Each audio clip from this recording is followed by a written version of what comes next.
sayohat degani albatta katta pulni sarflab boshqa chet o'lkalarga borishni tushunmaslik kerak.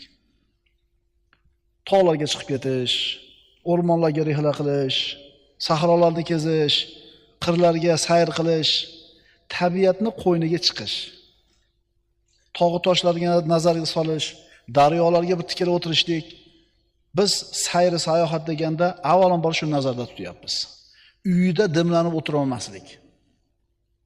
Birodar, iching torayib, asablaring taranglashib, yuraging siqilib, dod degan kelib ketadi ba'zida.